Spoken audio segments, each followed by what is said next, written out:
And welcome everyone to the Shitlord-preachers podcast. This is episode 31, presented by Think Liberty. Thanks everyone for joining us today. My name is Amos Joseph. I'm joined today by my co-host Brook Potter and our special guest today. Now, Erick, how do you pronounce your last name again? It's Laprise. Laprise, Erick Laprise. So for those of you who are joining us for the first time, Shitlord-preachers is basically a podcast for my friend Brook and myself, who used to be preachers, now reformed shitlords, basically come together and we have our conversations with guests as well as with each other on basically just how we've started to see politics. Very similar to religion, has a lot of the same mindsets, thought processes, and we thought, hey, since we're having all these conversations before, let's just put it into a podcast. And here we are at episode 31. How's it going today, Brook? It's cold. Not Minnesota cold, but it's definitely getting there for a man who's originally from the Caribbean. So for those who don't know, I'm originally from Trinidad and Tobago, and I recently moved out to the UK. I keep saying recently; it's been 2 years now.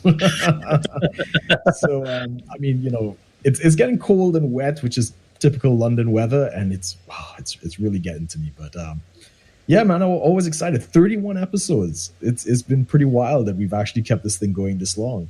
Yeah, and then now we're even this will hopefully be one of our first episodes that we're going to be adding on to Being Libertarian, which is now the new organization that we've sort of merged into becoming. Think Liberty, Rational Standard, now joining up with Being Libertarian, which is pretty exciting. But yeah, just as Brook said, he's over there in London, which is why we do it so early in the day for us Americans, and myself here in Minnesota. Warming up a bit today, actually, into the 20s and 30s. So a little bit of a dusting of snow on the ground. But today we're joined by Erick Laprise, a full-blown Black Flag anarchist. Brook and myself kind of identify sort of like as more ANCAP, you know, touching on some minarchist sort of beliefs. But it's interesting that we have a full-blown Black Flag, not like an ANCOM or an ANCAP. However, we would love to talk to any ANCOMs in the future. If anyone is willing to come onto the show, we to have an awesome discussion, we'd love that. But a full-blown Black Flag, which I've never seen too many of. But Erick, introduce yourself real quick before we get into it. Yeah, absolutely. To start with, there's not a lot of us. Black Flag anarchists, we're a rare breed. My name's Erick Laprise. I'm 31 years old, kind of third generation dissident, which is kind of how you get to being a full-blown Black Flag anarchist, is you start with parents and grandparents that don't like the government much. And yeah, that's kind of it. Pretty straightforward. When you say third generation dissident, so your dad and grandfather? Well, it's actually my maternal. It's my grandmother on my mom's side and my mom. Wow, so my grandmother was a kind of radical Christian, back to the earth type in the late 60s and early 70s. Kind of checked out because of the hippie movement.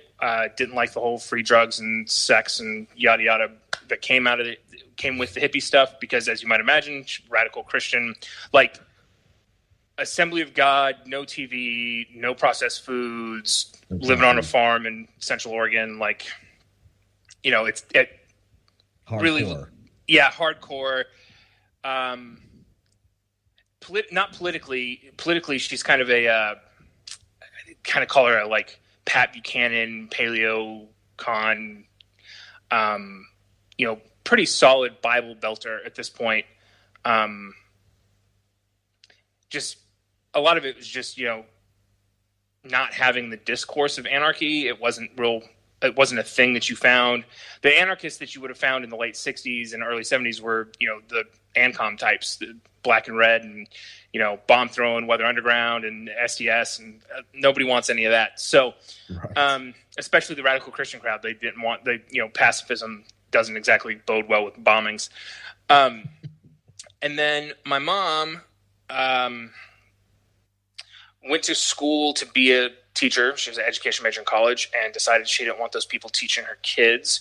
So she took her mom's kind of back to the earth, homesteading kind of mentality and applied homeschooling to that. So I never went to public school or private school a day in my life until I went to college.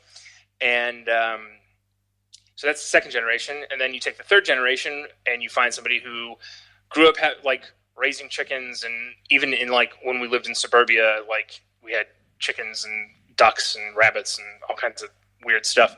And then add the homeschooling and critical thinking kind of component to that, and then send that person to college, and they find kind of the discourse of libertarianism kind of through Ron Paul. And then because of the critical thinking stuff, you keep digging and keep digging and keep digging. And eventually you get to, oh, hey, this discourse on anarchism is really fascinating. It's a total freedom for everybody, period, end of discussion. Sounds pretty good to me. So that's how you get to third generation kind of radical dissident. So that's awesome. So what was your political affiliation before your aha moment? So my dad was a Reagan Republican and huge Rush Limbaugh fan. So I grew up on Rush Limbaugh on talk radio. So as you might imagine, my politics at kind of 18, 19, 20, 21 were not great.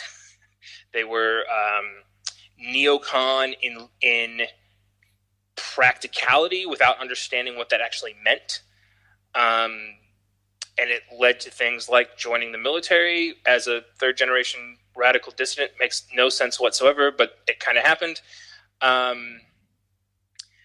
So that's where I was. And then I got wildly disillusioned with the military while serving, as you might imagine. And I got out in 2007. And just as the 2008 presidential campaign was really heating up and Ron Paul was running, and that was super interesting. And I was really interested in Ron Paul, and I watched one of the debates with my dad, and he was like, yeah, he's really good on this, that, and the other thing, but he's really terrible on Israel and Iran and foreign policy. And I kind of let it go at that. And then the 2012 campaign rolled around. I took another look at it. My dad and I kind of weren't speaking at the time. And realized, oh yeah, this is really solid, and the foreign policy stuff might still be a little squirrely, but it's better than what anybody else is saying. So then you read more, and I was driving a cab and then Uber, and so you got a lot of free time on your hands, and Bluetooth headphones are awesome. And so you find podcasting and audiobooks and wander down a ridiculous rabbit hole, and it gets pretty easy to self-radicalize when you've got nothing to do but listen to podcasts 12 hours a day.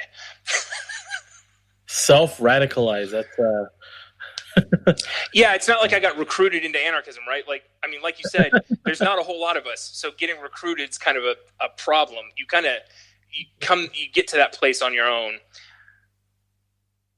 Yeah. Now, so many people kind of understand like the basic definition of anarchism, but I guess how do you define full-blown just black flag anarchism? That's specific, I guess. So I would say there's a couple of things. So there's kind of three parts to anarchism as far as I'm concerned. The first one is decentralization. We talked a little bit before this started about, community councils and things of that nature. And it's like, yeah, the closer to the people that are involved in that, the better. Down to like none at all, if that's what you want. And then agorism, which is kind of an economic system that isn't. It's also known as counter-economics. We can talk about that a little bit more in a little bit. And then there's kind of legal theory and philosophy of anarchism and how you get there kind of through property rights and out kind of the back end of kind of ANCAP perspective of how things are supposed to go and how you kind of get past ANCAP to just anarchy. And that's kind of the three pieces for me. So is it that you're advocating for private law? I'm advocating for, it would be private law as some of the, I'm trying to think of who's really good on that. I know Hop has written a little bit on private law. Rothbard was great on that. Rothbard, yeah. I would consider myself mostly a Rothbardian if you had to peg me to somebody, although Spooner's got a pretty decent influence. The ANCAPs are mostly right? The Austrians are especially right on economics. They're correct in their critique on that thing. The piece that they tend to miss, the piece that I have a criticism of, is the kind of what Robert Higgs calls participatory fascism of the modern American empire, and that they miss the critique of major corporate power. The ANCAPs don't have that critique because they see it all as free market, and they don't have a really good critique of rent seeking and the things that go along with that. And that's where I kind of depart from the ANCAPs rather dramatically. So you're not in favor of big business and these types of things? It's not that I'm not in favor of big business. If you can build a large enough business without state support, more power to you. But at some level of scale, having been a business owner and working for myself, at some level of scale, you're so, especially because of the scale of the American state at this point, and the European states, almost worse, you can't help it. It's the nature of the thing is that you are integrated with the state. They've made it so complicated to not be involved that you almost can't do it, especially at scale. And so while I don't necessarily have the ANCOM view of like, yeah, rent seekers are evil and yada, yada, and we should, raid their houses and steal their wealth and lynch them French Revolution style. I don't think that. I do think that there's a critique there of the use of state power for corporate gains and being a happy, willing participant in that versus a reluctant participant in that to the betterment of humanity. And I think the ANCAPs miss that critique. Oh, so ANCAPs don't quite address the issues of basically capitalism gone wild with corporatism. Right. Yeah. I know they're against it, but their critique is the state, not the corporatism, and I think they go together. You can't have one without the other. You need both. And if you can't critique both, then you miss the point. Right. Whereas the ANCOMs have the reverse problem, right? They don't believe in property rights. That's, to my perspective, like I would rather live in an ANCAP world because no property rights equals like total de-evolution to barbarism and starvation. Like I don't want to go there either. The ANCAPs are mostly correct. I would rather live in their world. I just think they don't go far enough. Right. Okay. So rent is not theft. Paying rent to your landlord is not theft. Having been a landlord, I own my house. You pay me rent. It's not theft. Rent seeking, as in rent seeking from the government, that's a different. Those things get intertwined. Like the ANCOMs get that wrong. They go, "Oh, all rent is theft," right? Rent is not theft. Rent seeking, participating in the government as a business model is a problem. Okay. Being a landlord and owning your property and renting your property out to other people, and it doesn't necessarily have to be real property. It can be like renting tools out and things of that nature. That's not theft per se. Okay. So, like, Amos, we had a conversation the other day about windmills, and they piss you off because your tax money is getting flushed down the toilet, right? Exactly. Like we talked. The people that run those are rent seekers. Right. Yeah. Real quick for everyone. Yeah, I just had this conversation with, and definitely people could, contribute to this discussion too. What status symbols do you find the most triggering or upsetting? And my thing was those wind generators because of how much money is dumped into them to maintain for I perceive as just a very more of a virtue signaling sort of thing rather than an actual practical application of green energy. Brooke and I have talked about this too. Like solar energy seems to be the best, and why not just go nuclear? If it's already safe enough. But yeah, people talked about because I was thinking of like the IRS building or like certain like big statues of certain Americans that people honor and stuff, but I was like windmills, and everyone's like, "What?" I mean, I'd like. You're not wrong. It's not something somebody would think about normally, but I mean, it is rent seeking in the way the ANCOMs mean it. That is rent seeking. That is going to the government to get them to pay for your project through money you didn't earn correctly. So if you wanted, like, if you're T. Boone Pickens, who's really invested in windmills in Texas, who is a multi-billionaire from oil money, if you want to take your billions of dollars and go build your windmills on your private property, more power to you. Have fun with that. If you, as a business model, go to the government with your hands out and say, "Hey, would you like tax-funded grants and loans and like the Solyndra nonsense. That's all massive problems. And I know the ANCAPs aren't for that stuff, but they don't critique it actively. And that's my kind of issue. They critique it when it's when it becomes an obvious problem, right? But there's a ton of ANCAPs that really like Elon Musk, and he's doing the same things, but because he's relatively successful at it, they don't have a critique of him, right? Yeah, I mean, you hear about all this, like, oh, he's like, Tony Stark and all this stuff, and it's like, but if you look at Tony Stark and you look at Elon Musk, how many government contracts do they have? All of them. All of the government contracts for everybody. I mean, that's the reality is, like, okay, so the gigawatt factory is really cool and all, but where's that lithium coming from?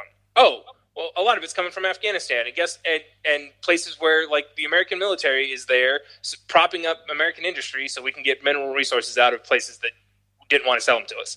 So, yeah, it's the worst kind of corporatism imaginable, and there's a ton of ANCAPs out there that look at Elon Musk and go, oh, my God, he's so cool. And granted, he seems like a cool dude, and he's doing all these things within the system as it exists, so I kind of get it. But it's a problem. He's receiving stolen goods. That is a crime if you and I do that. Mm-hmm. Yep. And he's doing it on a scale that is unimaginable to most people and zero critique from anybody but the ANCOMs. Which I would agree with that. I mean, I've been a big critic of Elon Musk. I mean, as I say, he's probably a really nice guy, but I don't think he necessarily deserves a lot of the esteem that he's getting, because some of this stuff is not really his. Like everybody thinks he founded Tesla, for instance. No, he didn't. He actually booted the founders out, and he took it over. And the company, I think they just posted a profit, but I mean, it looks like they might have fiddled the numbers. And then, of course, it's SpaceX, right? So SpaceX is pure government funding. It's just, handout. Now, I know that's a soft spot for Amos because he's all, Star Trek. Let's get to me too. I grew up on Star Wars and Star Trek. I love it. That's great. It's the worst kind of corporatism. Yeah, it sucks. Yeah. It sucks. It hurts me inside to go, yeah, I want to go to the stars too, but we can't find a way to do it privately. So all it does is take stolen money and throws it down the drain because we're not getting anywhere. That's painful. I get it. Because I now I have to like kind of I can't help myself now. I talk to people and I got to tell them, they're like, oh, because I'll come across other people that are like, we want to go to the stars, and I'm like, do you know why we went to the moon? And they're like, what? And I'm like, the Russians. I said, and then you hear, Neil deGrasse Tyson talk about if we want to go on Mars, someone needs to falsify a Chinese memo that they want to build a base on Mars in the next couple decades, and we'll get there. And it just goes to show, it's Anyways. So do you have a plan on how to privatize the space race then? No? I mean, the reality is, stop funding it with the government. Somebody's going to do it. Some crazy multi-billionaire like Jeff Bezos or Elon Musk, they'll figure out another way. The reason they're doing the corporatism route, the government handout route, is because that's what's available. It's free money for them. It's not even free money. It's the government is doing these things already. We can do them more efficiently at a profit, and we can take that profit for research and development and get down the road because we want to get off the planet. So great. And I have less of a critique of that kind of corporatism, right? Because it's less stick it to the other guy and more, hey, we can do this more efficiently. We can actually save the taxpayers. We can save them money. We can do it more efficiently. We can do it at a profit. And using that technology, we can advance the human race. I don't like it, but I see where they're coming from. Right? That's a completely different thing than to say, hey, we're going to use this corporatism like Lockheed and Boeing and build bombs and go blow up buses of school children in Yemen for no good reason. That's way worse, obviously. And the ANCAPs are good on that critique because they're mostly anti-war. But they miss the corporatism part of that. They say anti-war is like, the war is bad. Great, I'm with you. Part of the critique of the war is bad is also the military-industrial complex is bad, and that's where a lot of the motivation for these endless wars overseas come from. And you got to have both. You got to critique both parts. You can't say, oh yeah, Lockheed and Boeing for the non-military applications that they do is great, even though a huge part of that is taxpayer subsidized also. And they're making the bombs and the planes and the weapons systems that go overseas and kill brown people for no reason. You can't support both. You can't have one without the other. They go hand in hand. So if you're anti-war, you should also be anti-military industrial complex. And that's, I think, the ANCAPs get the anti-war part right and miss a lot of them. Not all of them. There's plenty of them that are very good on, the military industrial complex is awful. But you miss that critique publicly most of the time because they get so bogged down in the other side of the argument. Yeah. Now, I know I asked you kind of like, because, you're full black flag, but then you talked about agorism. Yep. What is agorism? I'm still trying to figure that out because I get like a bunch of different answers. So agorism is basically the economic model for full anarchy. It's real free markets. It's regardless of what that looks like. So, going back to the ANCAPs, Mises was right? All economics is human action, and value is relative. So agorism says, yeah, that's great. So live that out. Don't interact with the state if you can avoid it. Build your own markets. Black markets are fine. And then trade however you want to. So if you want to have your little socialist commune locally and that's how you do things, that's great, as long as you don't force anybody to participate. If you want to have your mega corporation and you can do it without the state, that's fine too, as long as you don't force anybody to do anything and you respect everybody's property rights appropriately. And so that's the major difference between, say, like the ANCAPs are like, oh, we're capitalists and we want an anarcho-capitalist utopia. Right, that's the accusation they get. And I know, generally speaking, what they mean by capitalism is free market, non-state intervention capitalism. What they miss is the inherent force involved in saying everybody has to be a capitalist. And so agorism says, no, you just do whatever you want to do, and as long as you don't force anybody to do it, however you want to trade between individuals is fine. That includes socialism or communism. If you want to justly acquire a piece of property, I don't really buy into homesteading, but let's pretend that we're going to talk about Lockean homesteading, and you're going to go find a vacant piece of property and you're going to homestead it and justly acquire it as a group, and you want to live as a commune on that group, no problem. As long as you don't go super culty and nobody can leave, as long as everybody's there voluntarily and can leave when they want to, more power to you.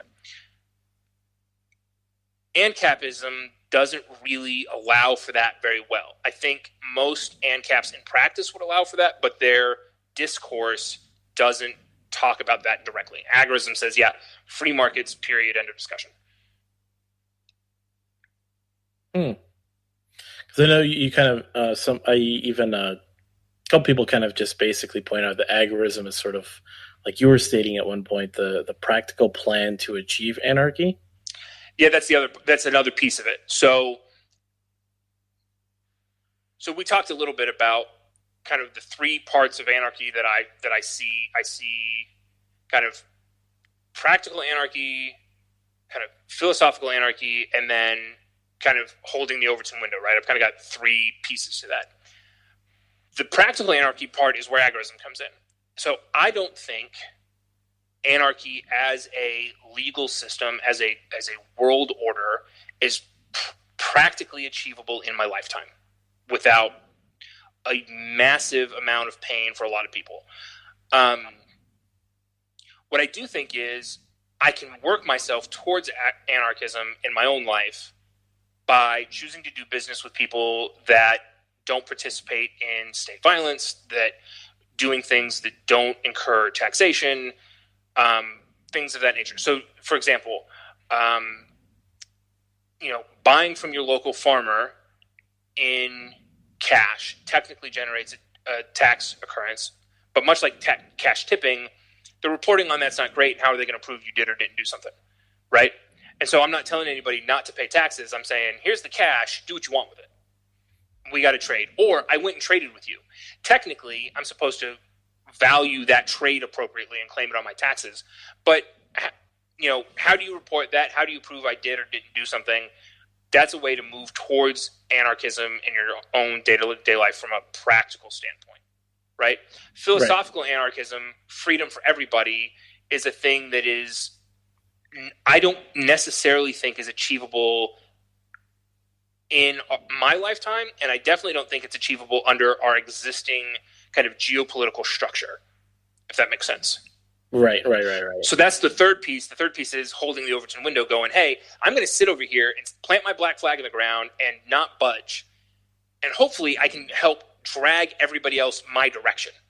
And if we end up with some sort of night watchman minarchist state or some sort of non-interventionist, much smaller federal government and real kind of federalism as a result, I'll be happier with that world than I am with the world that we're in now. So that's the third piece. So there's philosophical anarchism of like, I would love to see generations from now a world that could accept real anarchism on a global scale for everybody. I don't think that's practical in the moment. Practical anarchism and agorism says, I'm going to do what I can in my own life to avoid the state and participate in free markets and develop my own systems of support. The Overton window holding piece of it says, if more of us can sit over here on the far edges and go, hey, everything you guys do sucks, you need to come over here, it's much better, and we can drag that Overton window over, hopefully we can eventually, hopefully in my lifetime, move the state smaller, less interventionist, less war, less grief for everybody, less taxes, more freedom. So those are kind of the three pieces of my kind of anarchy philosophy and how I see that. So if I said pragmatic anarchist, would that make it? So I have some friends. My dad is a pragmatic. He considers himself kind of a pragmatist, and more of an ANCAP than I am at this point.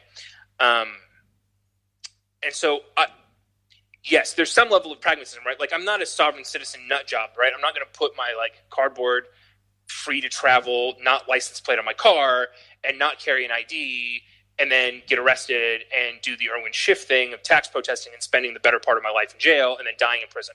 I'm not going to do that. I like my family. I like my kid. I want to be around for her life. I'm not going to accidentally wind myself up in jail because I decided to kick the hornet's nest. What I am going to do is consciously and responsibly remove myself from the system wherever I can. Right. So, yeah, it ends up being somewhat pragmatic.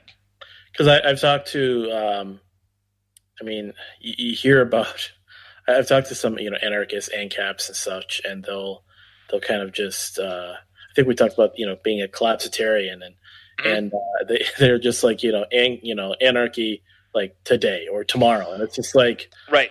So I also identify as a collapsitarian, but I'm a little bit different. So like you might follow like the Free Rifleman on Twitter or ZeroGov.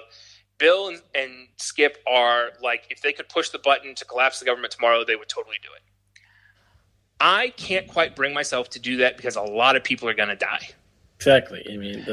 And so what I think, the reason I'm mostly a collapsitarian is I think it's going to happen anyway.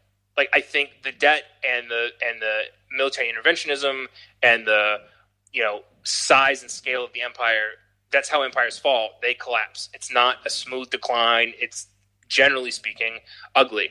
The only place that ever went kind of smoothly was in Britain, and they suffered a bunch of military defeats on the way down, and then their financial power base had a nice, easy landing spot in America. Well, the American financial power base doesn't exactly have that nice, soft, easy landing doesn't exist right now. China's not there because they're not going to play ball with the corporatists exactly. I mean, they play a little bit of ball, but they're China first. Russia doesn't have it. They've obviously they're one of 3 countries in the world that don't have a central bank that plays nice with everybody else, so that doesn't work. So I don't know where they go, right? And so I don't see a soft landing for the American empire in our future. And so my collapsitarianism is, hey, you should probably kind of think about this and keep your eyeballs open and kind of be somewhat prepared as best as you can for some sort of nastiness down the road. But it's not, hey, push that button tomorrow, let's get this show on the road. I might joke about it that way on Twitter because I've been thinking about this for 10 years and I'm happy to play that game because I'm ready for it. But I don't want to cause misery directly, if that makes sense. So you don't want to push the Rothbard button, but you think the Rothbard bomb is just going to detonate itself eventually. I think so. The Rothbard button and the no government anywhere all at once, push the button. I don't actually think that's going to happen. What I think is going to happen is the American empire is going to collapse. Now, what's left in that vacuum is not going to be philosophical anarchism, right? It's Somalia. It's Oh, move to Somalia. Well, yeah, Somalia is not anarchism. Somalia is a collapsed state. It's a failed state. Those are not the same thing. And so if you get a failed state, one of the things you get is an immediate loss of the systems of support that most people rely on daily. Anarchy says we need to build our own systems of support locally and then as a distributed network of people who voluntarily agree on things. That's not what we have now. So if we go from massive state and state intervention and state systems of support to no state, the systems of support are going to break down and a lot of people are going to get hurt because there's not, if you had said in 1890, hey, we're going to just remove the government, I'd have said probably, because you still had mutual aid societies and you still had a huge amount of federalism and you still had a huge amount of local government that really meant something. And the people in 1890, especially in America, would have been much more ready to accept something like, oh yeah, the federal government is gone and the state government's gone and all you've got left is the local government because you know that guy, you go to church with that guy, it's easier to manage. And so that's different than, hey, we've had 100 years of somewhere between socialism and, a nice, soft, fluffy, participatory fascism, and a huge portion of the population is wildly dependent on the government. And then another big portion of the population is mostly dependent on government services like water and power and roads and whatever. So that if you just collapse everything now, you'd get total chaos and failed stateism. Skip thinks the way things are going to go down is like the Balkans in the 90s. That's really ugly. It's super ugly. So no, I don't want that. Do I think that's going to happen? I think it's maybe. There's a reasonable chance. I thought it was going to happen, 10 years ago, and it didn't. So I could be wrong. And I'm willing to be wrong and still be ready for it to happen. In fact, I kind of hope I'm wrong because, like I said, the Balkans in the 90s were really ugly. Go read some history. It's real nasty. So, just some practical stuff then. So where do you stand on sovereign borders and stuff like that? I think they're a fiction. You think they're a fiction? Yeah. I think the state, capital S, religious state, is illegitimate, and I think it's a fiction used by the ruling class to control the masses. I don't think it's obviously in a practical sense it's real, right? In a tangible sense it exists. It runs our life, but I think from a real perspective, you get this argument all the time with police and they put on a costume and it gives them special privileges. Right. Bullshit. Excuse my language. That doesn't work. Yeah, okay. Just because you put on a costume doesn't give you special rights that nobody else has. I can't assault you. You can't assault me. We can't then together give somebody else the right to assault somebody else. That doesn't work. Sure. And so the same thing applies to borders. So that's where I come down. Is they're fictional.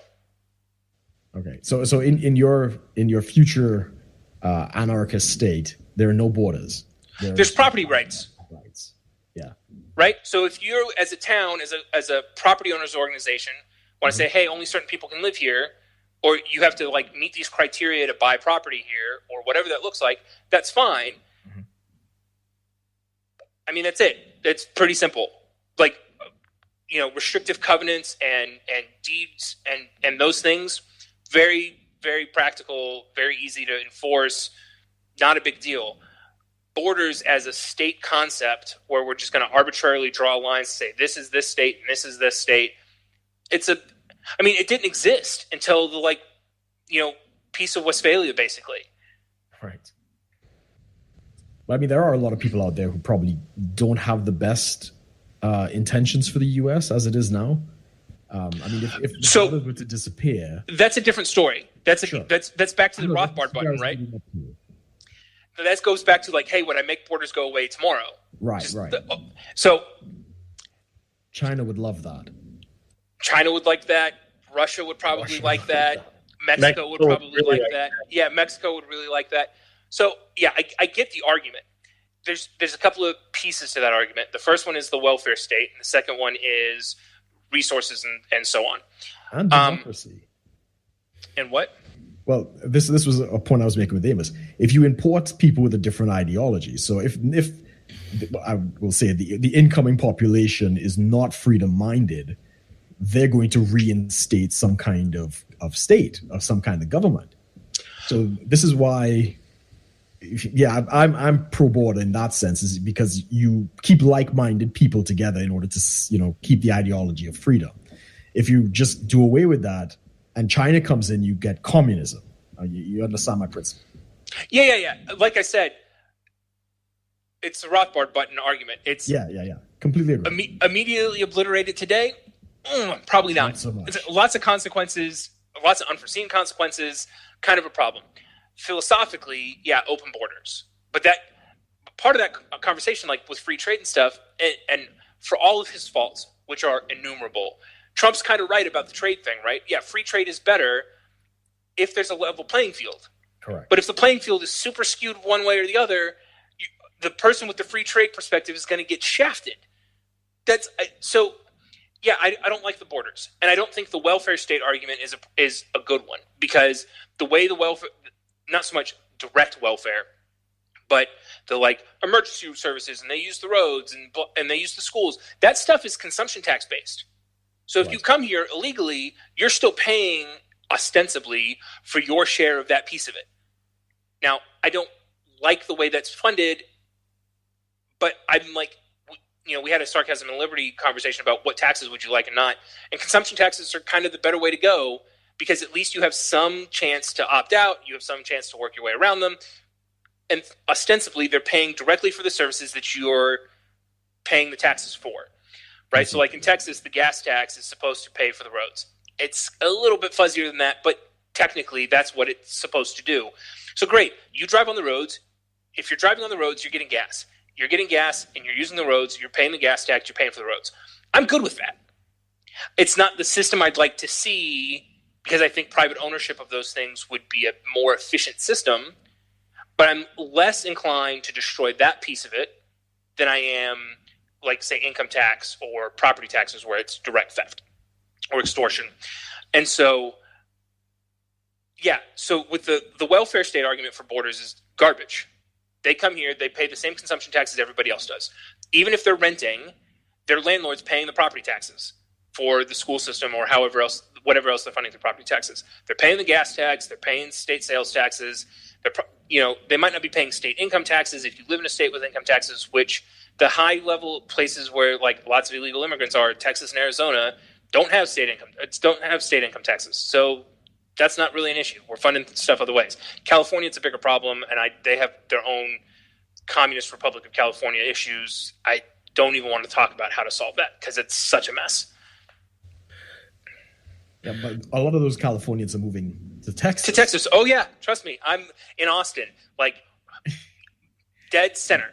Communism. I'm in the process of planning a move. I will not be here in like a year. So that's part of it is they're moving here. And I mean, again, for all his faults, which are innumerable, Ted Cruz won by 2.5 points in a very red state, or what used to be a very red state. And everybody was shocked. And I go, y'all haven't lived here for the last 10 years. The state is changing rapidly. There you go. So one more practical example. I bring this up because everybody who's kind of going down this road, and it's something we discussed before about medical research. And so I have a family member who works for the research division of the VA. And, she's the cutting edge of, MRIs, and like she was part of I don't know if she was part of the team, but she knows the guy who reduced the HIV medication from like a plethora of pills to like one pill and stuff like that. And it's government funded.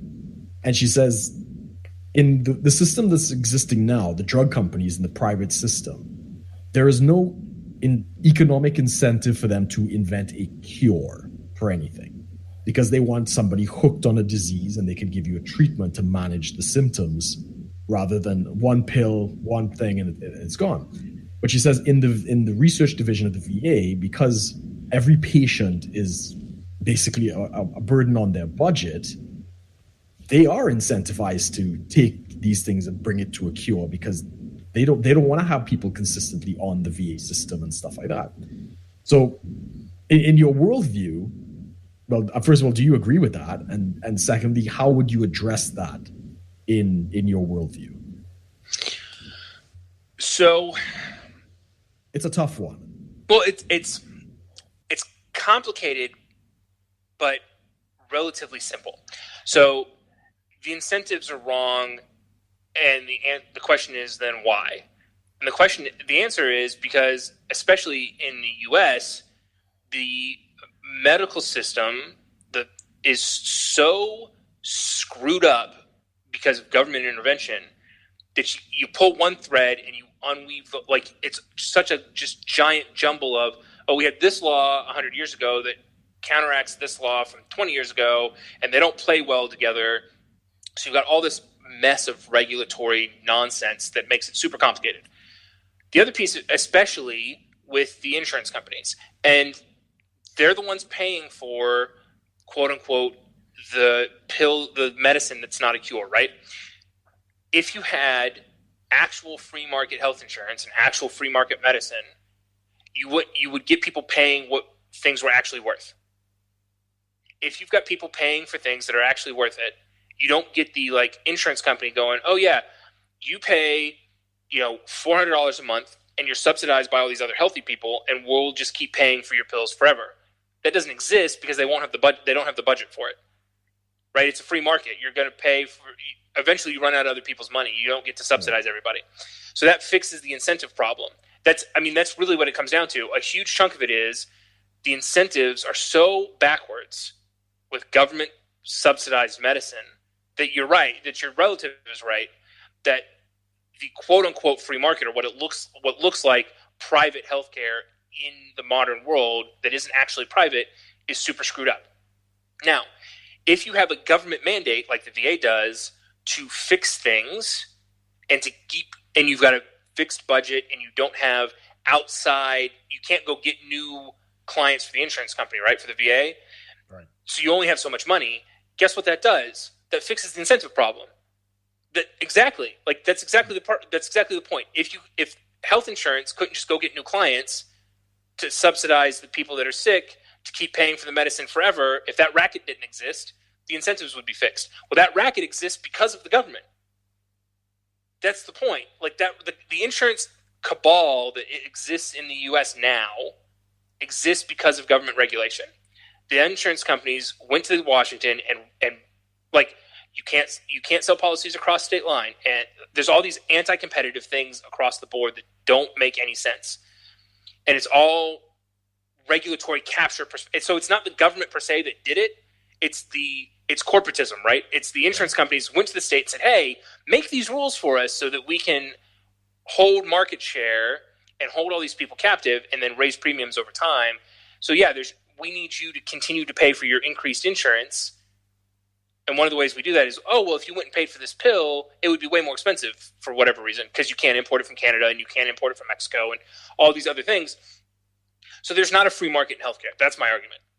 And if there was, the incentives would most likely not be so screwed up, and that would probably fix a lot of it. Meanwhile, in the moment, yeah, your relative's right. The market signals aren't right, and the incentive setup is completely screwed up, and there's no good we're going to get national health care in the US, right? We're going to get some level of Medicare for all. It's the insurance companies designed it that way.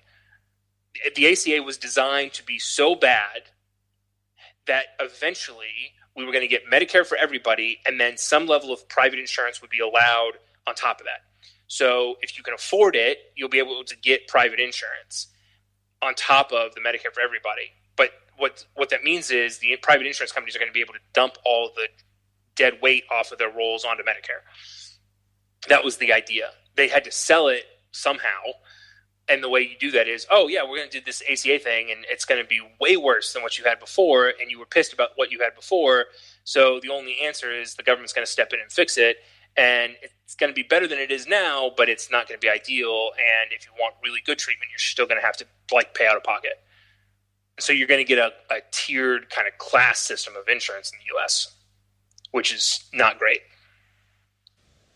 Yeah, I would agree. I mean, we see those. We see the social healthcare systems out here in Europe. I'm in London, so we have single payer, which is a disaster. I much prefer. It's a dicey situation because it is in fact a forced mandate that everybody has to buy private insurance in places like Germany and Finland and Scandinavia and stuff like that. But at least it's their money, and they get to pick their doctor and they get to pick their hospital. And if they don't want to do the treatment, they can do that. Single payers, we don't have those choices, right? And so, yeah, I fully empathize with that. You didn't really address the drug companies, though, in terms of their research, and they're only taking it so far. So before government funding, like the research companies, they get public money, but then on top of that, they get patent protection, even with right? Private money, their incentive is still, let's make a treatment rather than a cure.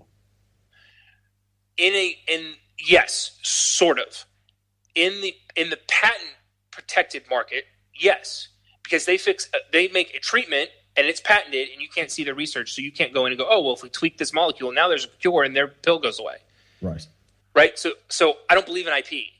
Right. At all. Like, intellectual property is a fiction.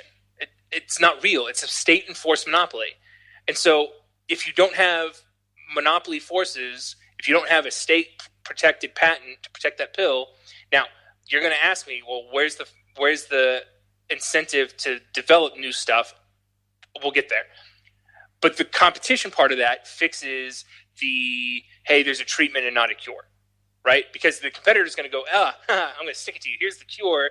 We'll put them out of business because they just spent a bunch of money putting out the patented treatment, but now there's not a patent anymore, and I'm going to go cure that disease instead, and now they're out of business because they spent all their money on the treatment. The piece where you go, okay, where's the incentive to do the research and development, right, without a patent? You go, look at all the over-the-counter medicines that not on patent that still exists, that still makes lots of money, they're very profitable, things like Claritin and Zyrtec and all sorts of stuff that was on patent originally, but is off patent, is way more profitable now that it's not, even though there's generic competitors. Like, if you go look at Tylenol on the grocery store shelf, Tylenol is like 60 to 70% more expensive than the generic. And they still sell exponentially more Tylenol than they do the generic. It's the same stuff. But branding and marketing works. In a competitive market, name recognition matters. And so, yeah, you got to do a better job. And yeah, it's dicey and it's not as cut and dry, and yeah, you might lose a ton of money. Welcome to the free market, like everybody else has to participate in. Oh, I went and made a new car up out of scratch. There's no patent protection for me on any of that stuff. Oh, I went and built a house and designed a house, and my architectural plans ended up online, and those are just gone. They're not protected. Everybody's got to compete. Yeah, so you got to protect your trade secrets appropriately, and you're responsible for that. We're not going to socialize your costs and failures. That's what's happening now in the modern system. Is we socialize their failures, so they get patent protection, meaning nobody else can come after the things that are successful, and that's quote unquote the incentive. But what happens is that means it's harder for other people to do things, and we socialize their failures because we're paying more for the patented things because they can fix the price until the patent runs out, because they're the only one with that drug. Yeah, fair enough. I mean, to recoup the costs. Just to be fair about the Tylenol and the generics, so like Viagra and other things, they did hold a patent for a season to recoup cost. And that's the idea, right? So would you say limited patents then? I would. So this is back to the Overton window thing, right? If I'm going to hold my position over here and go, yeah, no patents, and we get to a place where it's like, yeah, you get 5 years to recoup your costs, I'm happier with that than I am with the system we have now. That's not what I want, but yeah, it's so. I don't. Again, it's. Push the button or don't push the button. I'm not going to push the button. I want to see us work our way towards a better system, a better future. But if you push that button, a lot of people are going to get hurt because we spent the better part of 150 years getting from post-Civil War, through the Industrial Revolution, through the Progressive Era, through all of the headaches of the Cold War, and into the place. We spent 150 years putting all that together. To blow that all up tomorrow means a lot of people are going to get really hurt. And I'm well aware of that, and I'm not advocating for that.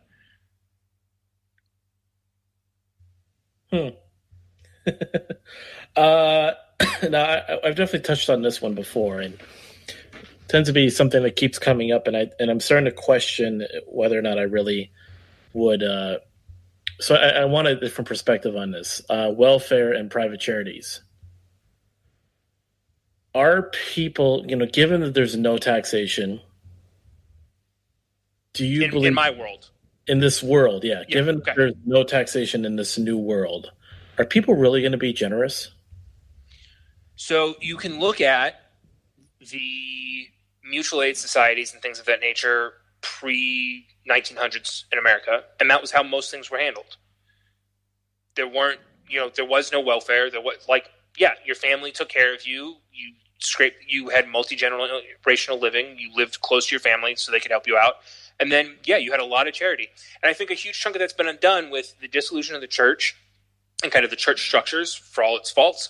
And, the dissolution of, and the addition of kind of Social Security and the welfare state and the reliance on the government to handle those things. It's hard to look back and go, wait, how did we do this before? Because there wasn't before. The welfare state didn't exist really until after the New Deal. So we're talking the 1930s. It hasn't even been 100 years. So how do people handle bad stuff happened? Really bad, worse stuff. Honestly, the modern world is pretty soft. Worse stuff happened. People still, we are still here as a species. In fact, we're growing faster than ever. So there were other ways to do it, and the government didn't do those things. Because, so then anarchism is not just a shift of basically the systems and the governments in place, but also has to be a shift of mindset, too, for people. That's right. That's why I don't see full anarchy becoming a thing in my lifetime, right? It's a multi-generational cultural change to get to that place. We're not going to be, ADHD with our smartphones to full-blown anarchism. Maybe the ADHD, if you can put enough anarchism content out there, maybe we'll catch some people and work our way there. But look, the modern world is not designed, and this is part of why I'm not a crypto anarchist, right? I'm fond of the crypto anarchy crowd, but I think the devices and the technology are being used to, this is hyperbolic and it's artistically dramatic, but it's the Matrix, right? It's designed to plug us in, keep a hold of us, and make us happy little tax slaves, happy little tax cows on the tax farm. Crypto anarchists, what are those? Yeah, so the crypto anarchists believe that technology is the way to anarchy, that it is the tool with which to move yourself towards freedom. And I'm very sympathetic to their cause. The problem is you got to get most people to be a level of technologically literate that is not going to happen. Most people just don't care about programming and privacy and encryption. They don't care. And to get to to use technology to get to the place they want to go or that I want to go, you've got to have people give a crap about real encryption and real privacy on a technological level that most people are buying Alexas and Google Home devices and the Apple AirPod or HomePod or whatever it's called at ridiculous rates. And there's a case, I think it's in Arizona, some dude murdered some people, and the court is ordering that Amazon turn over any recordings from the Alexa device that was in the house because it might have been listening at the time of the murders. Because it's listening. So people have already, privacy is dead and gone for all intents and purposes because people have decided, we're done. We're good with trading our privacy for all of these technological conveniences. And Google Maps, they've proven Google tracks you everywhere, all the time, even if you turn off location tracking. They're tracking you. You've traded Google in your pocket, tracking you everywhere you go for traffic reports and Google Maps. That's the trade that everybody made. And by the way, I haven't given up Google Maps because it's really convenient. So that's where I disappear from. Like I diverge a little bit from the crypto anarchists. Is like, yeah, I think they're right. You could do it that way. I don't think it's going to happen because I don't think you can get enough buy-in. I mean, the only way it probably could have happened is like you said, not our generation, but some future where we form like an anarchist colony on Mars or something, or the moon. Yeah, Ursula K. Le Guin's got a great book called The Dispossessed. It's about a socialist society on the moon and what happens to Earth. It's really, really fantastic because they're like, it's socialism, quote unquote. It was written in the 60s. It's anarcho-socialism. Like it's ancomism in the way that like Marx described the natural progression of communism is a stateless society. That was the thing she wrote about, was the society on the moon is the stateless communist society. It's dystopian, but it's a really great book. And yeah, that's how they did it, is they managed, the ANCOM community managed to get to the moon first, and then they set up their deal, and it kind of works and kind of doesn't. So yeah, I think, I don't think crypto anarchy is bad per se, and I don't think they're wrong about much. I think they're going to have a hard time getting enough buy-in to make it functional, but it's a tool that anarchists like me and agorists and voluntarists and that whole crowd can use and take the work of the crypto anarchists and go, yeah, I'm going to apply that to my life to give myself more freedom. And so, for what that's worth, I'm happy. I'm, thankful for their work and whatnot. I just don't think it's not the end in and of itself. It's just another tool in the toolkit. So I know you just mentioned anarchism and voluntarism. I know we talked a little bit about that before the stream. Because we had a conversation. Yeah, what is the difference between voluntarism and anarchism? Mm-hmm. Did you want to touch on that real quick? Or? I mean, I don't see a difference other than a rhetorical difference and the softness of the word. Right, anarchy for a lot of people means kind of European early 19th century bomb throwing, or worse, kind of the ANCOM European model of anarchy, where it's no respect for property rights and squatters and all sorts of not great things that happen under the label of anarchy. And so there's a lot of people that don't want to use that phrase for whatever reason. And so they came up with this term like voluntarist and voluntarism, and it's just hard to say. Notice I just had to stutter over it a little bit. It's not easy. The other piece of it is I'm a contrarian, and I'm here to make a point about that. So I like the anarchist. I like that label because it makes people you guys are both basically nominally ANCAPs with minarchist tendencies. You're looking at me going, what the hell is that radical dude, the black flag anarchist? What the hell? I'm like, y'all are pretty freaking radical, and you're looking at me like I'm a crazy person. So, and that's kind of the position I want. I kind of want that place to go, yeah, I want to move the conversation to a place that most people might be uncomfortable. So you want to be a hipster then? I live in Austin and have been here for almost 10 years. Yeah, I noticed the beard and the long hair and I have definitive hipster tendencies. You're like, I was an ANCAP before it was cool. Now I'm just an anarchist. But no, I just, when I heard you say that whole voluntarism and anarchism, I guess the way I kind of thought of it is because voluntarism is just voluntary. So voluntarism would be, I guess, under anarchism because it's a attribute of it, voluntary. Right. It could be a subset. The other piece that a lot of voluntarists get is they get into pacifism and stuff too. So that might be a slight difference. Is I'm not a pacifist. I have my own kind of minor issues with not so much the non-aggression principle per se, but kind of its theoretical implications that most people kind of hold it to. But I'm not a pacifist by any means. Run up, get done up. I believe in defending yourself and your property. So I think there are some voluntarists that use voluntarism because anarchy has some level of violence attached to it, and they're pacifists and they don't like that. So that would be a place that I could see some people kind of separating. I mean, what if people started identifying as anti-statists? Well, I mean, yes, and there's some issues with being anti everything and not being for anything, right? Anarchism is not just anti-state. It's for freedom. I'm for the ultimate level of human freedom that we can achieve in my lifetime. It's not just, hey, I want the state to go away and I want the, interventionism to go. That's not it. That's not all of it. Yeah, that's a huge part of it because those are the big problems. Like Scott Horton likes to say that he's super anti-war and it's all he talks about because that's the biggest issue. And why wouldn't you talk about first things first? Great. Right. The first time I guess I really was hearing a lot about anarchism. Actually, Brooke and I had the conversation about the protests on the inauguration day, and there were all the people, trashing the streets of DC, and people were saying, these are anarchists, and they're ANCOMs. yeah, right, and then the Antifa black and red flag ANCOM crowd. Right, and then he started sending me what was it, Jeffrey Tucker? Brooke? Yeah, Jeffrey Tucker. He was like, "This is an anarchist." I'm like, "What?" And I started having these like random debates with people on like Facebook and such. Like those weren't real anarchists. Yeah. So anarchism of all stripes, black and red, black and gold, black flag. But we've got a real issue with the no real Scotsman problem.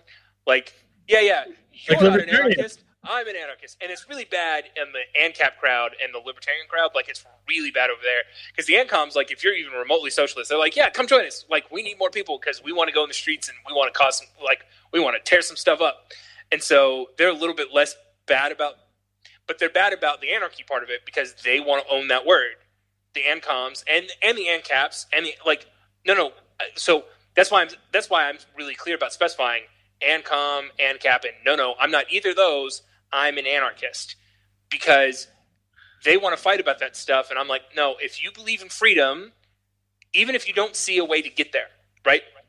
Even if you can't see a way to get there in our lifetime, if you believe that you own yourself and free people should be free, that's it. That's all it takes. I mean, it is religious in that perspective from the Christian sense of faith is all that matters. Now, I don't take anarchism solely on faith, right? I want to see examples of that in the real world. I want actual evidence. But all it takes to be able to call yourself an anarchist is to call yourself an anarchist. There is no true Scotsman not really an anarchist as far as I'm concerned. Like, if you say you're an anarchist and you're for freedom and you're supporting freedom for everybody, you're an anarchist. That's all that matters. Now, if you also want to be a pragmatic person and talk about politics and talk about how best to live in the society we live in now, that doesn't really cause me any problems, right? Like Dave Smith is a great example. He's an ANCAP, as he talks about, and he talks about politics endlessly because that's kind of his job. But he prefaces all of that with, in my ideal world, none of this would exist. We would not have to talk about this. It wouldn't happen. But it exists, so we're going to talk about it. And as long as you make that box around the conversation of, in my ideal world, this doesn't happen. Now, let's go talk about these things. I'm good. That's all I need from anybody. And so, yeah, the ANCOMs, the ANCAPs, and the libertarians and the socialists and whoever want to play no true Scotsman. I love having those arguments on Twitter. It's fun to, be more communist than the communists and more capitalist than the ANCAPs, and it's fun to screw with them. But in real life, I don't need to have those. If you want to claim you're an anarchist, as long as you're not for the state, I'm good. Anarcho-centric with your family and stuff at Christmas, it must be a real hoot. So I don't have a huge relationship with my extended family. They live a long way away. My mom and her siblings are kind of whatever, and my dad's family is a long way away, and they're super liberal, but not wildly politically active. And part of it is as an anarchist, I don't have a dog in the fight, so it's pretty easy for me to go yeah, I'm good with these 5 things that your guy likes, and we can talk about how good those are, and we don't have to talk about how bad the other stuff is. So that's fine. My parents and my immediate family are basically ANCAPs at this point. They've found the discourse. That's kind of where they land. My dad kind of reluctantly so. He kind of wishes that wasn't the reality, but it's kind of reality. And so that part of it's relatively easy. Yeah, it's not all that complicated. Mostly because I would rather talk about other things. I don't want to talk about politics because I think politics is a losing proposition and it's a function of the state. And so if we can talk about anything else whenever you want to. I'm much happier talking about other stuff. Since you don't want to be,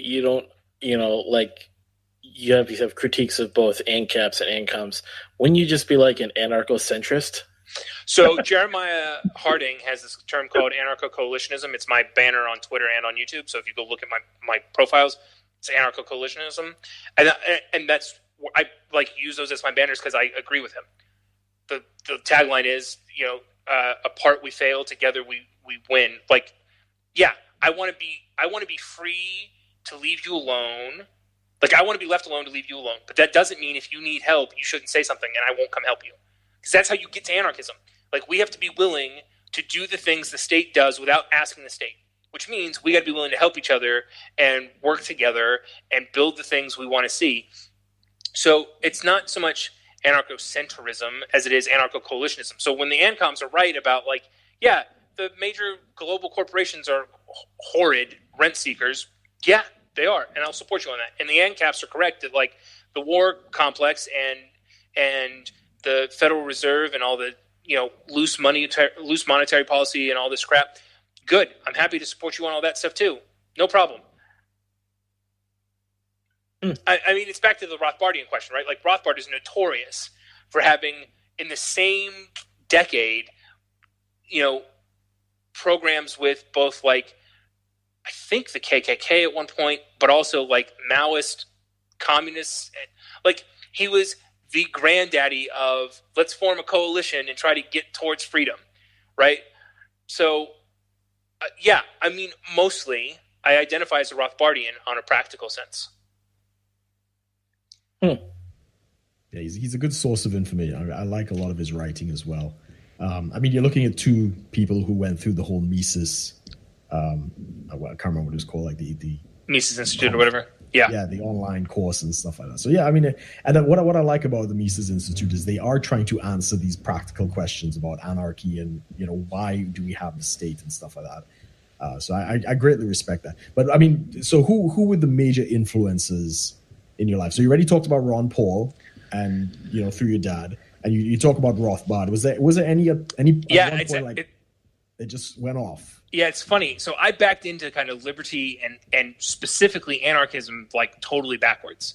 So I didn't come at it from the, like, kind of normal philosophical, like, I didn't read Spooner first, I didn't read Rothbard first, I didn't read Mises first. I read this guy, this crazy Australian named Bill Mollison. He founded this design science called permaculture, and it is agorism in action in a very practical sense. And the grad student that he had that helped him kind of co-write that program, a guy named David Holmgren, is an out-and-out anarchist. And so it's very anarchistic in its writings, and it's very kind of do your own thing. And so that's how I got there. I wandered into that path backwards. And then in the kind of permaculture world, there's kind of two camps. There's the there's kind of the freedom and liberty. I want to be left alone on my homestead to do what I want to do, and then I'll interact with you in ways that we both find mutually beneficial. And then there's kind of the socialist permaculture is communism, kind of nut jobs that exist in everything, right? Like, even the Libertarian Party now has a libertarian socialist wing. It's nuts. They're crazy people. And when you're a fringe group, you attract crazy people. That's kind of what happens. And so, fair enough. They can do whatever they want to do. But in that crowd, a huge part of it is like, yeah, they're libertarian minded. And so you start reading permaculture stuff and you go to, like, permaculture talks and this, and you get you pull this string here and it leads you down towards Rothbard. You pull this string over here and it leads you over towards, this thing. And so eventually I got to, like, yeah, I'm listening to Tom Woods and he's constantly talking about Rothbard and Mises. And so, yeah, I go read a little bit of that and okay, that's good. And those guys, and so eventually, right, you develop the discourse that gets you to another place. But I didn't start there, and the way that I got there is so backwards compared to most people that it's most people look at me sideways like, what the hell are you talking about? Permaculture. It's like, yeah, man, it's like, cool farms and homesteading. Like, not Lockean homesteading, like practical homesteading. So And how old were you when that was taking place? Oh, let's see what happened. I got out of the Air Force in 2007, and I like immediately got a job working for this family that owns a ranch out in Kerrville. And I got fired from there and had nothing. I was living on the ranch, had a company truck, company car insurance, the whole thing. So when I got fired, like that day, it was like, oh crap. I had to call my dad and have him come pick me up. It was that bad. And I went home and lived with them for a while.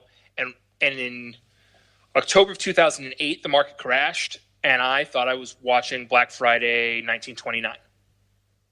Like, that's what I thought was happening. So I cashed out what little savings I had and went and bought a shotgun and a case of ammo and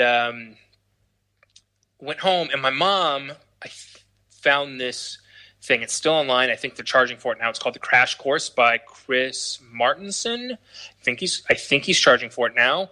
But it's a really good look on how our financial system actually works. The back half, I think it's like 15 videos. The back portion of them are a little like, he was like thinking the collapse was coming and he's kind of a lefty and it's a little not all the way correct. And then in that process, I found a book called he was on a website and they were advertising a book called Alcohol Can Be a Gas by David Bloom. It's really fantastic. And on the back of that book, because I ordered it, because I'm a voracious reader, I ordered the book. It showed up on the back of the book. It said, "Oh, our website is www.permies.us." I think was the website, and that's where I found permaculture. And so this is like spring of 2009. I'm 21 and change. That's 10 years ago. We don't hear too many 21-year-olds that necessarily share that ideology. Well, I'd enlisted right at 18. Because I missed my slot for the Air Force Academy by one position. The guy that ran my selection board for the Air Force Academy had also run my selection board for my Eagle Scout. So he knew who I was. And when I didn't get it, he called me and said, "Hey, you missed it by one slot because of this, this, and this. If you fix it and come back and reapply next year, you'll get it." Because nobody else was even close. And man, I haven't thought about this in a long time. I don't talk about it much, but I thought I'd gotten a girl pregnant. I didn't. She broke up with me. And I just needed to get out of town. And I thought I was going to the Air Force Academy. I missed it, but one guy in front of me took it. And if he'd gone to West Point instead, I would have gone to the Air Force Academy.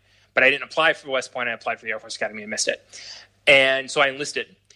And so I grew up around retired E8s and E9s. I grew up in San Antonio. And my dad works for several large companies in San Antonio over time that have, as you might imagine, a large retired military presence in their staffing populations. And so I grew up around a bunch of retired E8s and E9s, so senior master sergeants and chief master sergeants in the Air Force, and then also a bunch of retired majors and lieutenant colonels and colonels. And I know a couple of two-star generals that were colonels when I knew them that were waiting to put on one-star general types. So I grew up around kind of the cream of the crop of military service, right? And I'd always wanted to fly fighter jets. And when I enlisted, you end up with kind of the dregs of military enlistment first. You don't get to E8, E9, the cream of the crop enlisted personnel immediately. That's 25 years down the road. And so you meet all these people and you go, oh. So all that propaganda that I'd heard that I didn't believe at the time about, this is a way for poor kids to get out of the neighborhood, and they're taking advantage of those poor kids, and they're going to be used up eventually. All that's true. And then you see it firsthand, and you're idealistic at 18, thinking you're going to be a fighter pilot. And you've kind of bought a lot of the narrative that they used to sell that stuff. And even though you're pretty gung-ho about it, and you really want to go overseas and, excuse my French, you really want to go over there and fuck shit up, you get in there and you start looking around and you go, holy crap, this is not what I was told it was in any stretch of the any stretch of the imagination. It's not honorable, and it's not glorious at all. And it's really kind of sad. And then I got out after a year. I never got deployed. I never went overseas. I had a couple of buddies die. I've got a bunch of friends that are pretty messed up. And so at 21, I'd been out for a little over a year and was really angry. I really felt like I felt like my trust had been violated, is the best way to put that. That all of the patriotism and all of the forgotten country bullshit that I bought into as a younger kid, it was all garbage. It was all lies. And, I'm watching my friends give up the best years of their lives from 18 to 25 to 30 to, I've got friends that are still in, and it's done a lot of damage. And so at 21, I'm like a year out. I had a friend die, and I'm mad, like I'm angry, and looking for some sort of justification. And that was the same time Ron Paul was running for president, going, "Yeah, this is all garbage. It's all bull. You can be a right winger. You can believe in whatever and be anti-war." He was the first guy to really openly say that, and it gave me the relief valve, the access valve out to go, "Yeah, I'm out. I don't buy this crap. I'm done." So yeah, that's how you get there at 21. It's interesting how I started to notice more and more how so many pretty much libertarians, or in your ANCAPs, or in your case even anarchists, a lot of them who are in the military. I mean, I don't think you're going to find too many libertarians coming out of the DMV, or no, because the difference is, right. So the DMV, you're a bureaucrat. If you're a soldier and you have the mentality of, I'm going to do this thing for my community, and I think I'm serving, I'm doing the right thing, and then you figure out that you're not, all of a sudden you feel violated, right? The person who works at the DMV, it's just a job. It's just bureaucracy. It's the same job as any other job. They're just, they're an NPC basically, right? For all intents and purposes. And so as a soldier, you think you're doing another thing. And if you go through that process and then come out the other side of it as, "Oh, I'm really pissed off about this," then yeah, that's what happens. You have you get a perspective that you're never going to get as a regular bureaucrat. Yeah, because we've got who are in the Air Force, Josh, who was in the Army. You've got Mike, who was a Marine. Even just veterans I come across in general, just the attitude they have tends to be very anti-establishment. As much as they're kind of some of them will still have, they've kind of resolved to just I was doing a job, but I'm not proud of it, kind of thing. But they still will kind of but we really gave them hell or whatever. Guys who were deployed and such, and but I tend to see a lot of American Legion, places like that, these veteran organizations, there's really more so seems to be a focus on what they did. There's not really much of a praise of the state.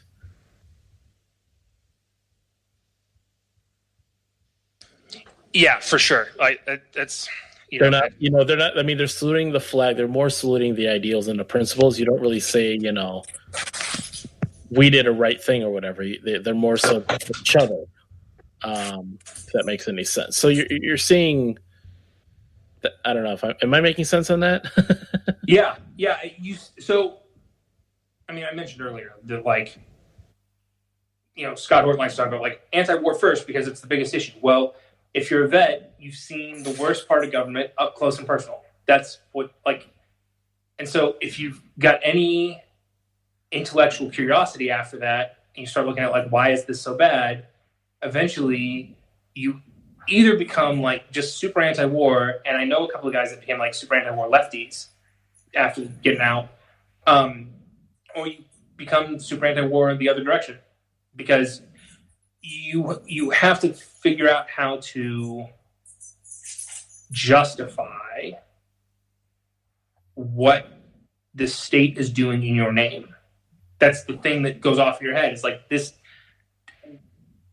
How could I have believed something so awful that was a good thing?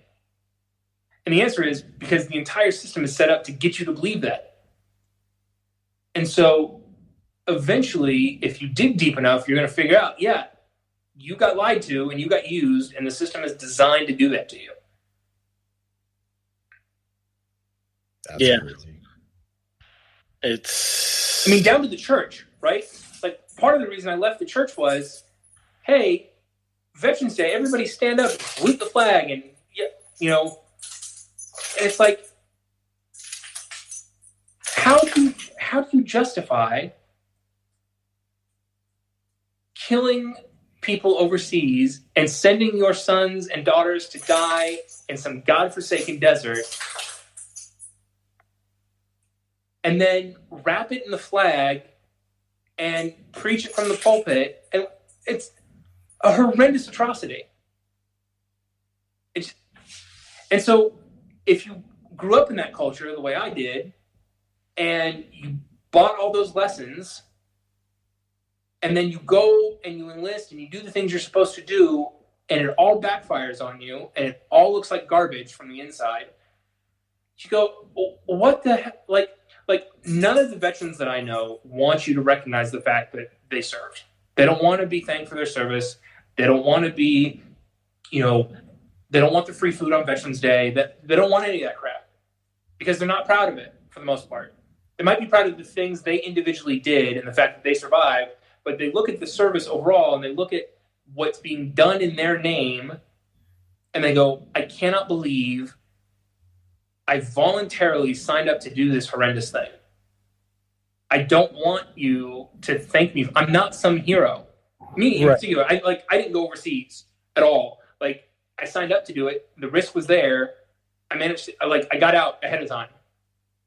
The unit I was supposed to go to after training, before I got medically discharged, the unit I was supposed to go to left for Afghanistan the week after I was supposed to get there. I was supposed to get there, do a week's worth of training, and then leave for Afghanistan. So I signed up to do it. I thought I knew what I was doing. And then you get in there and you realize, oh no, this is not what you think it is. I mean, Amos, didn't you almost sign up for some kind of military service? I was on the track for the Air Force Academy as well. I had a officer that I had to sort of a liaison. All this, I had to go through, my House representative and both senators' recommendations.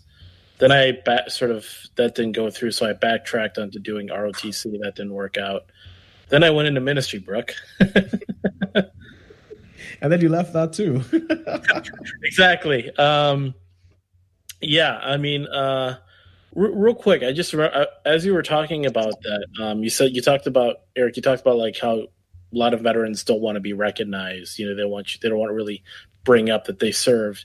Have you kept up at all with this? What's his name? Dan Crenshaw. He's a veteran who was elected into Congress. I forgot which.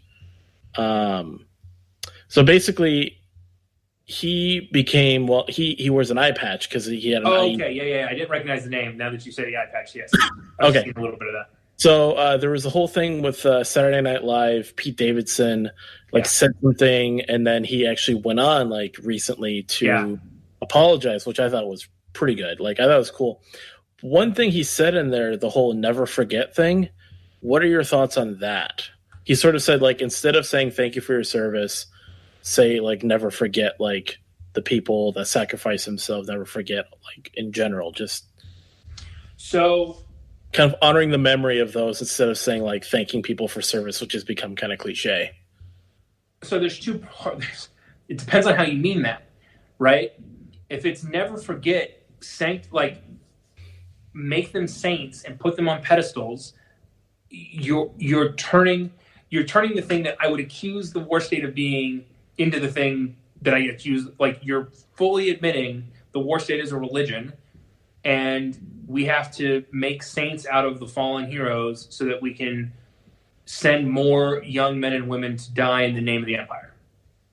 It's madness.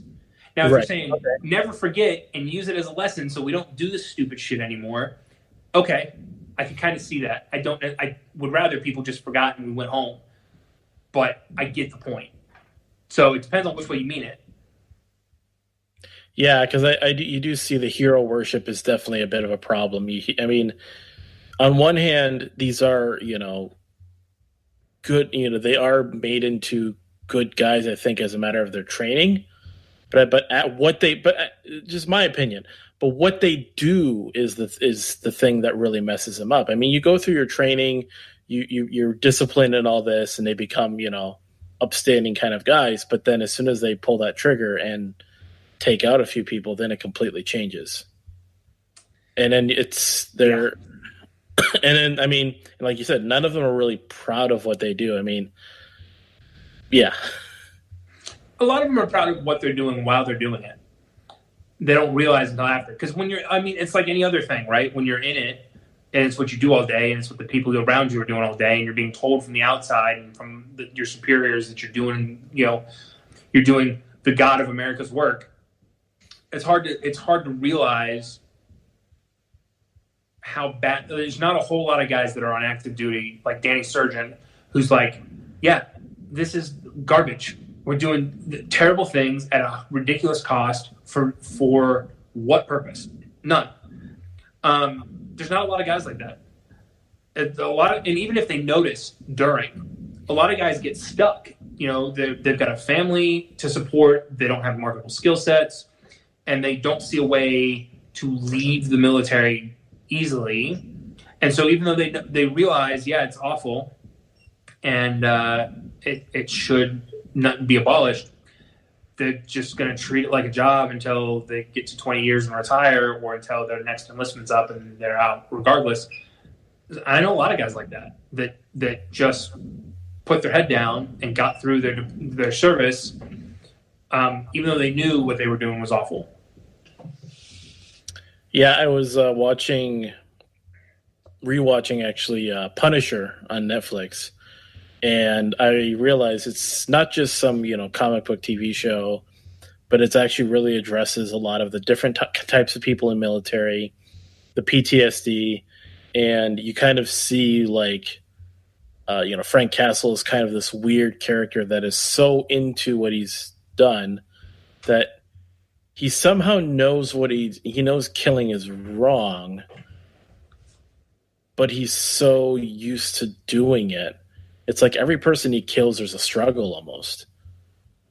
And he's still... So, especially in special forces, but in the infantry, just kind of in general, and like frontline combat troops, one of the major things they have to do is you have to be trained to think and believe that overwhelming violence is a justified response.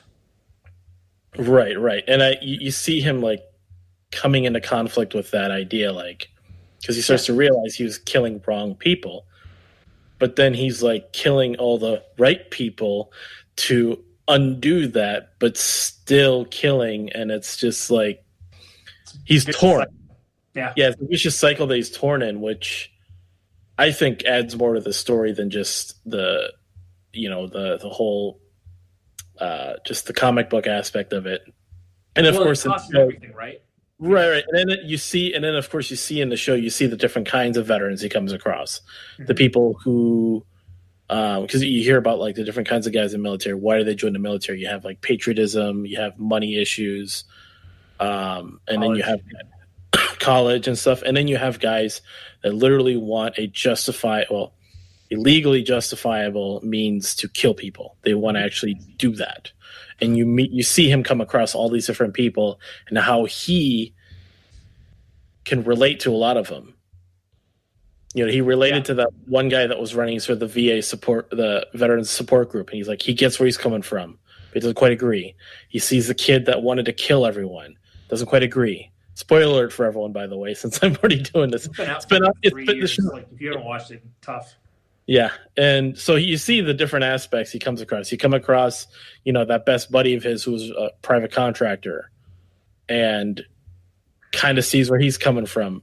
Kills freaking everybody. Yeah, I mean it's the case for anarchism, right?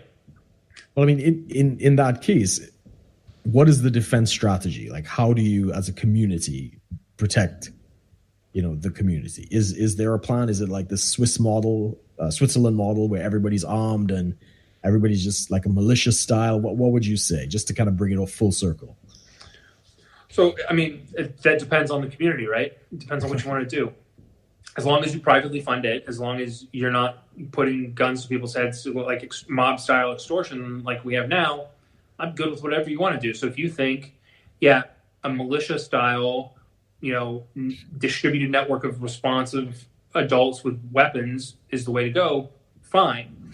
If you want to go kind of the, Walter Block, insurance-based private armies kind of thing, if you want to go that direction, that's fine too, as long as you're not abusing those things. I don't have a preference one way or the other. I do think the risk of the private insurance, private army things is that could go really badly. Right. Warlords and such. Well, it's not even so much warlords; it's just warring factions for clients kind of thing, and it's good for business. Yeah, it could be ugly. I don't necessarily know that it would be, but I mean, you look at kind of the Pinkerton agency during the trust busting era in the late 1800s, and you go, that got pretty violent, and it was basically the company hiring private security to come in and break up unions and stuff. That got pretty ugly. So I don't know that the insurance model is the best way to go, but I think it could be functional. I like the Swiss model a lot. I think you should be armed. I think, everybody should be armed. I think you should go buy ammo tomorrow and again the next day and again the next day, and you should train regularly. So, I like that. But I also know that there's communities of people that aren't going to do that, and they still need to protect themselves somehow. And so, some level of community-hired policing or defense forces or whatever, that's, up to you. I mean, yeah, it's, in my ideal world, you get to do whatever you want to do, and that's kind of how that works. And it's, the argument would be, it's the Hobbesian, red and tooth and claw state of nature kind of thing. And on some levels, the answer is, yeah, you have freedom. That means you are responsible for defending yourself. It means you're responsible for yourself in general. And, what exactly that looks like is up to you. So I don't have a prescription necessarily for how to handle that. There are lots of people that have, theorized about different ways to do that. And I would like to see all of them tried at different points. That's really the thing that I want the market to be open to you want to, if Minneapolis wants to do the insurance thing and London wants to do the militia thing and Austin wants to do some weird combination of good. I want to see, marketplaces and the experimentation. So that's fine. Awesome.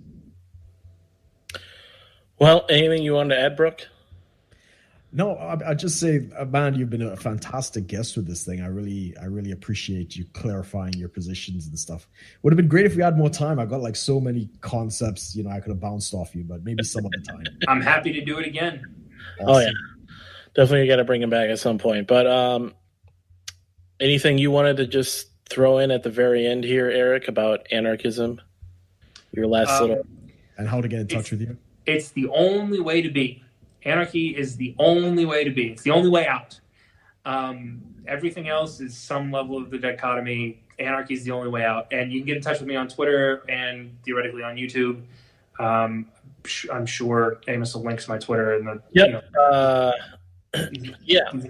I'm easy enough to find. It's my first initial and last name on Twitter. I'm not hiding. Come find me. So, you could follow Eric here. Actually, I got it pulled up here at E Laprise, so ELAPRISE. He is on Twitter, and you can also check out the YouTube channel. I know you're still kind of getting started. You're kind of pulling clips and stuff from conversations you're having on other live streams, which is good. Yeah, and then linking back to those live streams is kind of the idea. Right. Go find that one conversation. So, but yeah, check out his stuff there. Check out Brook's Twitter at Brook_Potter, my Twitter at Amos Joe. Definitely for the listeners as well. Subscribe to my channel here. Look up Shitlord-Preachers. You'll find me there. And subscribe to the podcast as well. Check out the other podcasts that Think Liberty has as well. This is once again our 31st episode for Shitlord-Preachers. We will, of course, be back again next week on Monday at 11 o'clock. Thanks, everyone, for joining us. We will see you later. Thanks, guys.